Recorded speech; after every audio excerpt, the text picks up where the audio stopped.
Deja vu. For the second time on Clutch Kick, we have the 4th generation Mazda MX-5 Miata. But not just any Miata, this is the RF, which stands for Retractable Fastback, a new addition to the Miata family for 2017.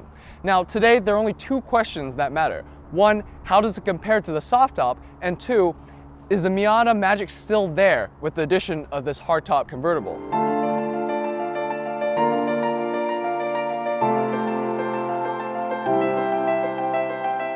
Once again, we have to talk about the styling. I personally really like the styling for the 4th generation MX-5. I like the skinny lights, front and rear, and I think the proportions are classic Miata. The elephant in the room is the roofline of the RF. I find the rear window kind of strange. It looks sunken in, but I like the overall flow from roof to body. Well done, Mazda. Just like before, it's a little hard to get comfortable in the Miata. The steering wheel doesn't telescope, and then the seats don't really have much room for adjustment, which can make it hard to find a comfortable driving position. The rest of the car, however, is exactly the same car that we reviewed last year, and there's the same amount of headroom as well. Boring stuff out of the way first, all RFs come with the 9-speaker Bose sound system like we have in this test car. It's a little bit underpowered, especially with the top down, but whatever. The Grand Touring comes with other niceties such as leather seats and lane departure warning, but other driver's assistant features such as blind spot monitoring and rear traffic control come standard on the base club version as well. Here's my honest opinion about which trim level to get. Get the base club version, forget the Grand Touring. Get the club version, get the BBS and Brembo package, get those nicer brakes and the lighter wheels, forget the leather seats, forget the lane departure warning. This car was meant to be driven. It's all about driving pleasure. So let's get on it. Let's get out of here. Let's go for a drive.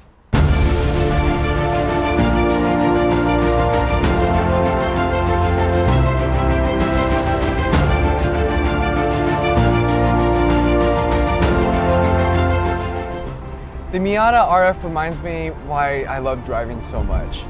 You know, the Miata wasn't ever about winning drag races or setting a lap time on the Nürburgring. The Miata has always been about pure driving pleasure, and this is no exception.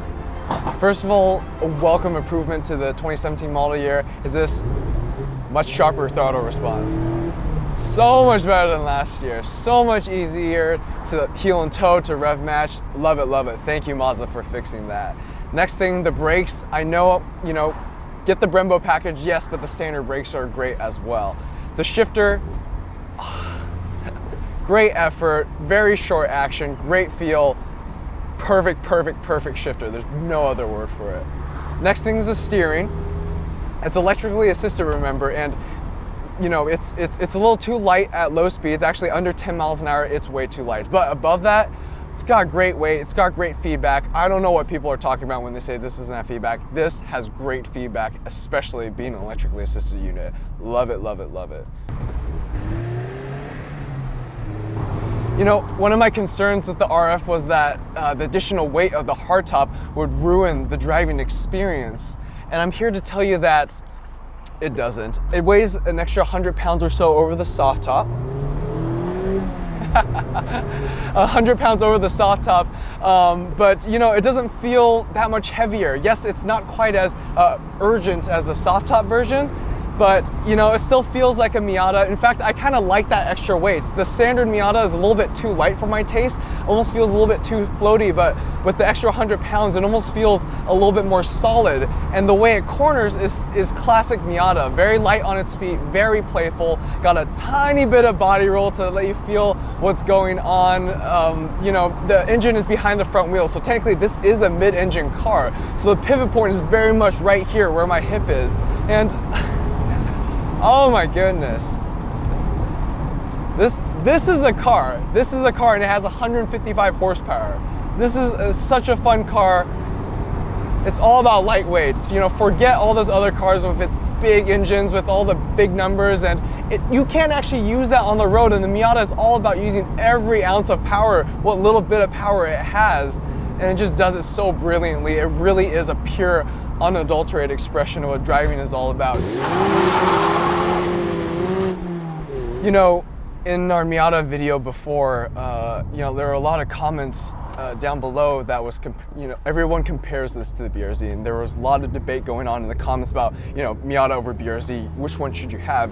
And it always came down to the fact that you get the Miata for the soft top, you get it for the open top, and you get the BRZ for the security of having a coupe with that hard top. And I think the RF gives you the best of both worlds, really. You get that hard top like the BRZ, for security purposes, so people can't break into your car as easily. But then, on days like this, which is only 2 days out of the year in Seattle, you can put the top down and just enjoy the sun as well. So the RF really is the best of both worlds. And with that said, I'm just gonna shut up and let the camera do the talking.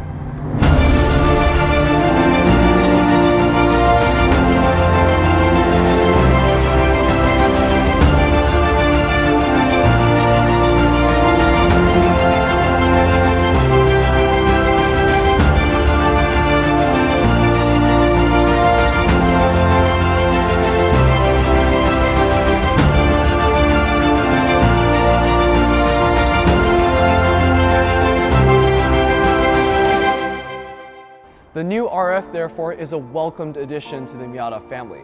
It's still the lightweight, fun, simple sports car it always was. The benefit of the RF is that solid roof, which gives you a better sense of safety and security, while offering you the chance to put down the top and experience the bliss of open top driving.